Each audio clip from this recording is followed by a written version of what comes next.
Sumainyo ang Panginoon. At sumaiyo rin. Ang mabuting balita ng Panginoon ayon kay San Lucas. Papuri sa iyo, Panginoon.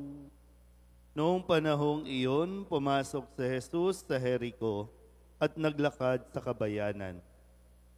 Dooy may isang mayamang puno ng mga publikano na nagngangalang Zaccheo. At pinagsikapan niyang makita si Jesus upang makilala kung sino ito. Ngunit siya'y napakapandak at dahil sa dami ng tao, hindi niya makita si Jesus. Kaya't patakbo siyang nagpauna at umakyat sa isang puno ng sycamore upang makita si Jesus na magdaraan doon. Pagdating ni Jesus sa dakong iyon, siya'y tumingala at sinabi sa kanya, Zaccheo, bumaba ka agad, sapagkat kailangan kong tumuloy ngayon sa bahay mo. Nagmamadali siyang bumaba at tuwang-tuwang tinanggap si Jesus. Lahat ng nakakita nito ay nagbulong-bulungan. Nakikituloy siya sa isang makasalanan, wika nila.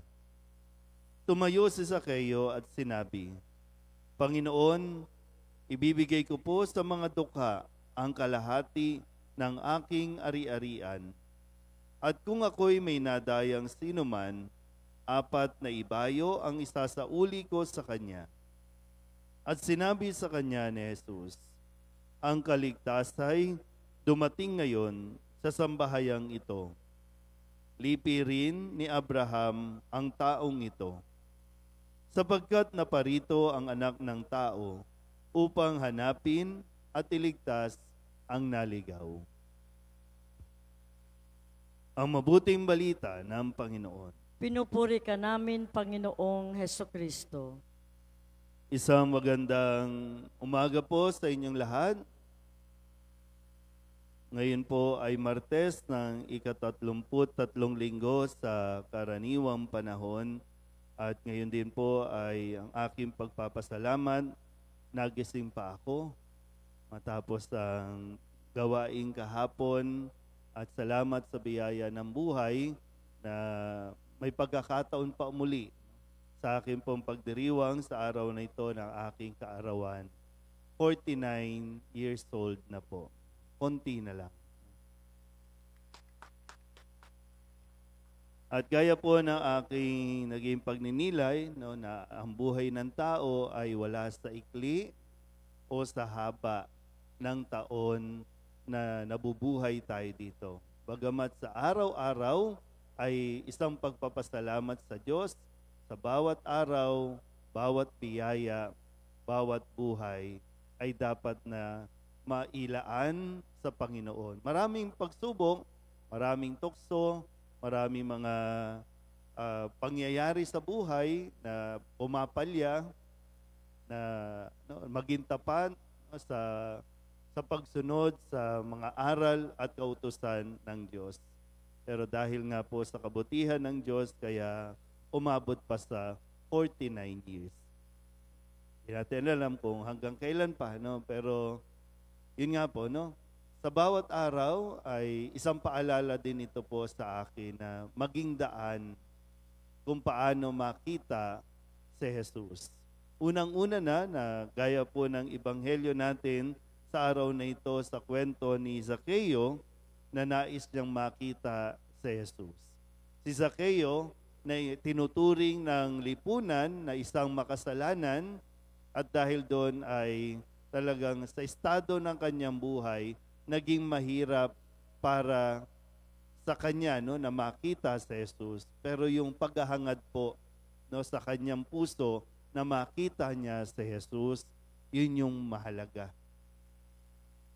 Kaya yung mga tao sa paligid, mga pangyayari sa paligid, nawa ay hindi ito maging hadlang para lubusan tayong panghinaan na tuklasin at kilalanin ang ating Panginoong Jesus. Habang binabasa ko po ito, sabi ko, ano bang magandang maging mensahe nito sa atin? Kasi maraming Zaccheo sa panahon natin ngayon, maraming Sakeo sa paligid natin na gusto talagang makita sa Jesus. Wala lang talagang paraan o wala lang talagang mga tao na tutulong para makilala o makita si Jesus. Kaya sabi ko, buti na lang, mayroon pong isang puno ng sycamore na kanyang naging daan. No? Umakyat sa isang puno ng sycamore para makita si Jesus. Sabi ko, okay din tong punong ito. No? Buti pa yung puno nakatulong. Samantalang yung ibang tao, naging hadlang para si Sakeo ay mapunta sa isang mas maayos na landas.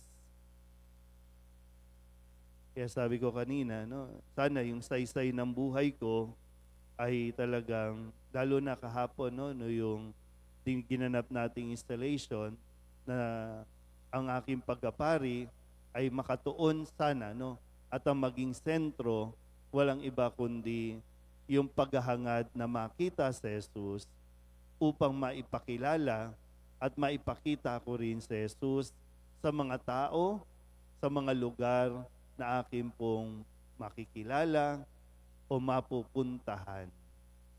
Hindi nawa ako ang maging isa sa mga mapanghusga sa mga taong nakagawa ng kasalanan, kundi ako ay nawa maging daan para sa mga tao na makita si Jesus. Yun lang naman po yun, no? Dahil matapos niyan, ang Diyos na po ang bahala. Ang Diyos na ang kikilos. Magiging daan lang naman tayo para makita nila si Jesus. At yung pagbabago, nasa Kanya na sa tulong ng grasya ng Diyos. Kaya hiling ko po, nawa ay isama ninyo sa panalangin na ako po, no, bilang isang pari, ay talagang maging sentro ng aking pagkapari ang ating mga sakramento na tinatanggap at maging sentro nito walang iba kundi si Kristo. Amen?